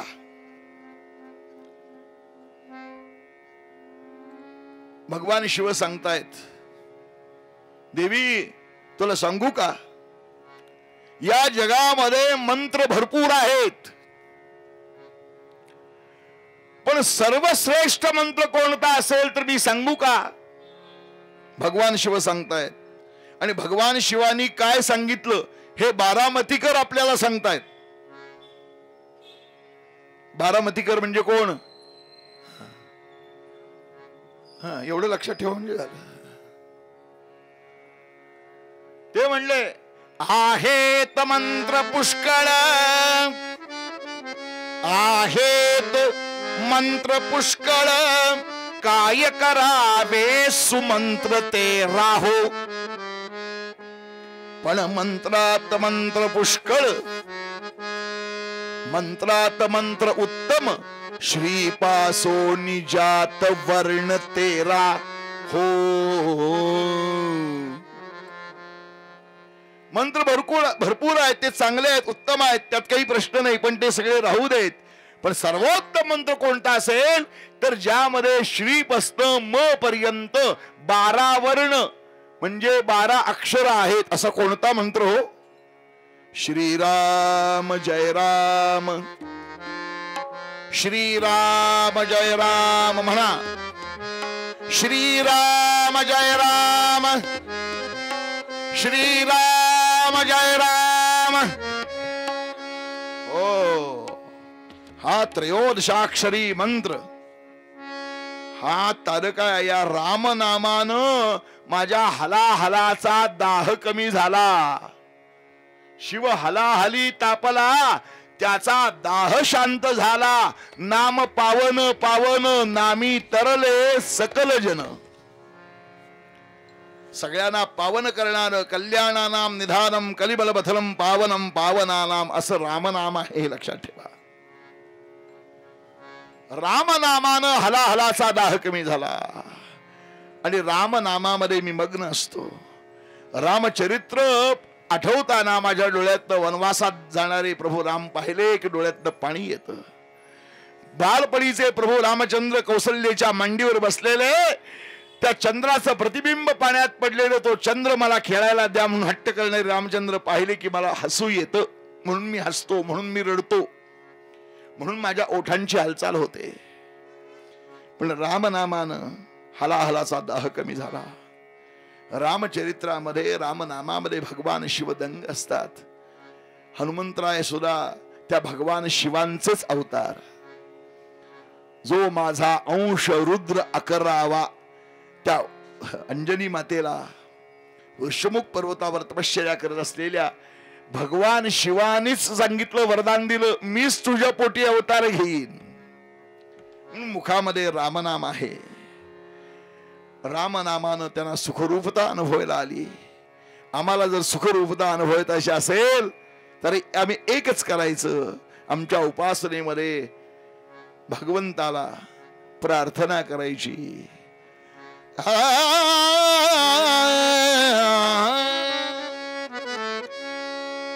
तुझे नाम माझ्या मुखी असो देव, तुझे नाम माझ्या मुखी असो देव,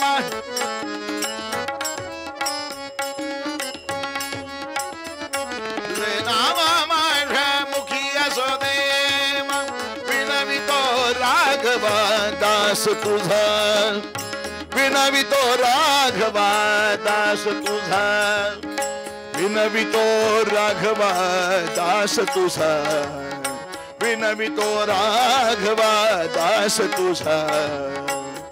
तुझे नाम माझ्या मुखी असो देव, तुझे नाम माझ्या मुखी असो देव, मुखी असो देव,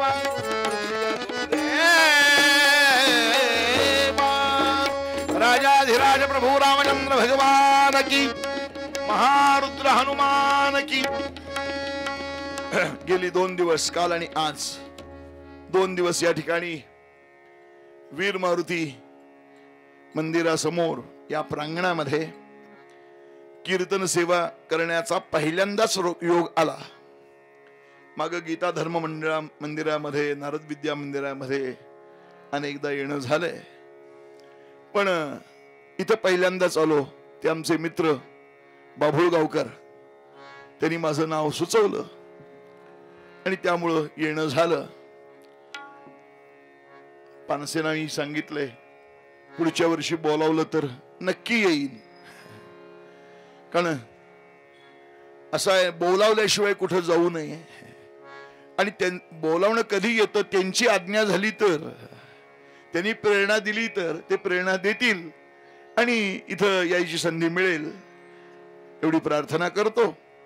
नवीन पिढीमध्ये आता ही मुलं कीर्तन शिकतायत. आमच्याकडे औदुंबरलाही येत्या 25, 26, 27 तारखेला कीर्तन प्रशिक्षण वर्ग आहे 3 दिवस. कोणाला त्यामध्ये सहभागी व्हायचं असेल तर संपर्क साधू शकतात, येऊ शकतात. नवीन पिढीमध्ये सुद्धा उत्तमोत्तम कीर्तनकार तयार व्हावेत ही इच्छा आहे आणि त्या इच्छेमुळं हा प्रशिक्षण वर्गाचं आयोजन केलेलं आहे.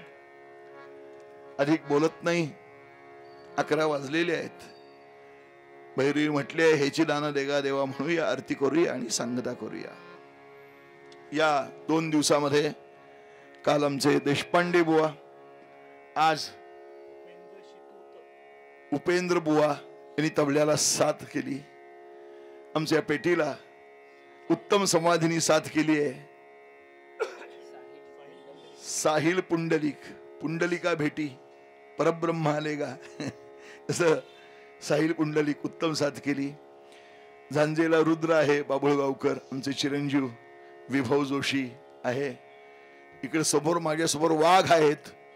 वाघाच्या समोर कीर्तन करायचं अवघड असतं, पण कीर्तन प्रेमी मंडळी आहेत. काल सांगितल्याप्रमाणे दोघेही मुलं टोपी घालून आली.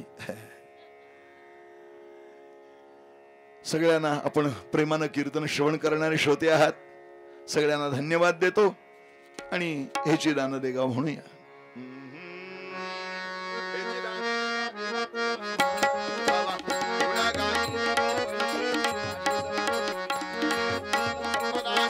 संगती सदा तुका म्हणे गर्भवासी सुखे घालावे आम्हासी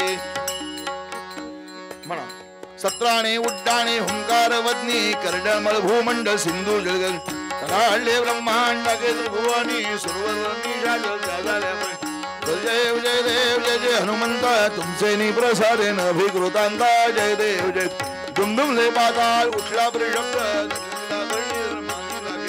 कराळले पर्वत उच्छेद रामी राम राजा शक्ती जय देव जय जय हनुमंता तुमचे निप्रसादेन अभिकृतांता जय देव जय घालीन लोटांगण वंदीन चरण डोळ्याने वाहिन रूप तुझे प्रमेय आलिंगन आनंद पूजन भवे वाळीन म्हणे नमा त्वमेव माता पिता त्वमेव त्वमेव बंधु सखा त्वमेव विद्यार्णं त्वमेव सर्वं मम देवरे कायेन वाचा मनसेन्द्रियर्वाभ्यात्मना वा प्रतिस्तव करोमि यद्य सकलं परस्मै नारायणाय समर्पयामि अच्युतं केशवं राम नारायणं कृष्णदामोदरं वासुदेवं श्रीधरं माधवं गोपिका वल्लभं जानकी नायकं राम हरे राम राम राम हरे हरे हरे कृष्ण कृष्ण कृष्ण हरे हरे हरे राम राम राम हरे हरे हरे कृष्ण कृष्ण कृष्ण हरे हरे पुंडलीक वरदे हरि विठ्ठल श्री ज्ञानदेव पंढरीनाथ महाराज की राजाधिराज प्रभु रामचंद्र भगवान की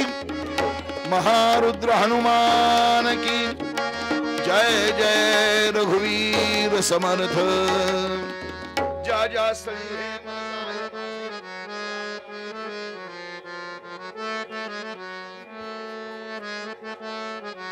तेथे तुझे सद्गुरु पाय दोन्ही उपासनेला दृढ चालवावे भूदेव संतासी सदा नमावे सत्कर्म योगे वय घालवावे सर्वामुखी मंगल बोलवावे जोडोनिया पाणी अनन्य भावे मी मागतो मागणे हे चिद्यावे हे चित्त तुझे चरणी वसुदे श्री दत्त जय दत्त मुखी वसुदे अवधूत चिंतन श्री गुरुदेव महारुद्र हनुमान की जय